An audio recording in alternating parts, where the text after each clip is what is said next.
Hi friends, ನಮಸ್ಕಾರ.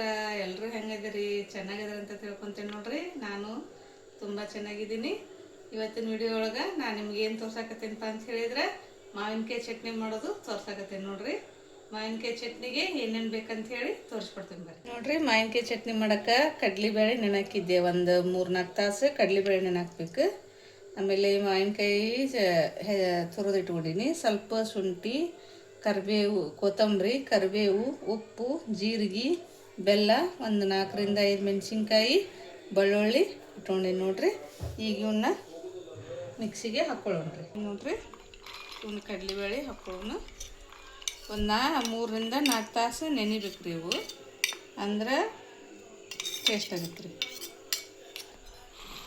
ಆಮೇಲೆ ಮಾವಿನಕಾಯಿ ತುರಿದಿಟ್ಕೋಬೇಕ್ರಿ. ಇದನ್ನು ನಾನು ತುರಿದಿಟ್ಕೊಂಡು ಒಂದು ಮಾವಿನಕಾಯಿ ತೊಗೊಂಡಿನಿ ನೋಡ್ರಿ. ನಾನು ಹುಳಿ ಆಗುತ್ತಲ್ರಿ, ಅದಕ್ಕೆ ಸ್ವಲ್ಪ ಬೆಲ್ಲ ಹಾಕ್ಕೊಳ್ಳಬೇಕ್ರಿ. ಇದಕ್ಕೆ ಒಂದು ಎರಡು ಬೆಳ್ಳುಳ್ಳಿ ಸುಲಿದಿಟ್ಕೊಂಡಿದ್ದು ನೋಡ್ರಿ ನಾನು.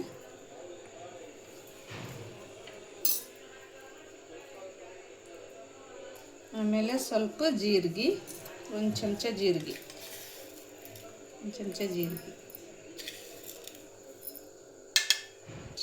ರುಚಿಗೆ ತಕ್ಕಷ್ಟು ಉಪ್ಪು.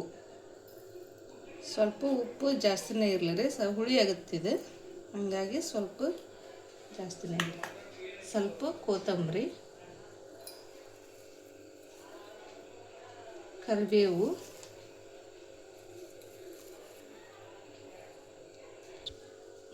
ಒಂದು 3-4 ಮೆಣಸಿನ್ಕಾಯಿ ಹಾಕೋರಿ. ಆಮೇಲೆ 1 ಇಂಚಷ್ಟು ಶುಂಠಿ ತೊಗೊಂಡಿ ನೋಡ್ರಿ. ಆಮೇಲೆ ಸ್ವಲ್ಪ ಬೆಲ್ಲ ಹಾಕಬೇಕ್ರಿ ಫ್ರೆಂಡ್ಸ್. ಇದಕ್ಕೆ ಹುಳಿ ಆಗುತ್ತೆ ಇಲ್ಲಿಕ್ಕಂದ್ರೆ ಸ್ವಲ್ಪ ಬೆಲ್ಲ ಹಾಕಬೇಕ್ರಿ. ಈಗ ಇದನ್ನ ಗ್ರೈಂಡ್ ಮಾಡ್ಕೊಂಡು ಬರೋಣ್ರಿ. ಮಾವಿನಕಾಯಿ ಚಟ್ನಿ ಸೂಪರ್ ಅಂದ್ರೆ ಸೂಪರ್ ರೆಡಿ ಆಗೈತಿ ನೋಡ್ರಿ. ನೋಡಿದ್ರೆ ಬಾಯಾಗ ನೀರು ಬರ್ತಾವೆ ನೋಡ್ರಿ, ಆ ರೀತಿ ಆಗೈತಿ. ಚಪಾತಿ, ಬಿಸಿ ಚಪಾತಿ, ಬಿಸಿ ತುಪ್ಪ, ಚಟ್ನಿ ಹಚ್ಕೊಂಡು ತಿಂದ್ರಂತೂ ಮಸ್ತ್ ಅಂದ್ರೆ ಮಸ್ತ್ ಆಗತ್ತೆ ನೋಡ್ರಿ. ಮತ್ತು ನೀವು ಅನ್ನ ಜೋಡಿನೂ ಕಲಿಸ್ಕೊಂಡು ತಿನ್ಬೋದು ನೋಡ್ರಿ ಫ್ರೆಂಡ್ಸ. ಈ ವಿಡಿಯೋ ನಿಮ್ಗೆ ಇಷ್ಟ ಆಗಿತ್ತಂತಂದ್ರೆ ಶೇರ್ ಮಾಡಿರಿ, ಲೈಕ್ ಮಾಡಿರಿ, ಸಬ್ಸ್ಕ್ರೈಬ್ ಮಾಡ್ಕೊರಿ ಫ್ರೆಂಡ್ಸ. Thank you.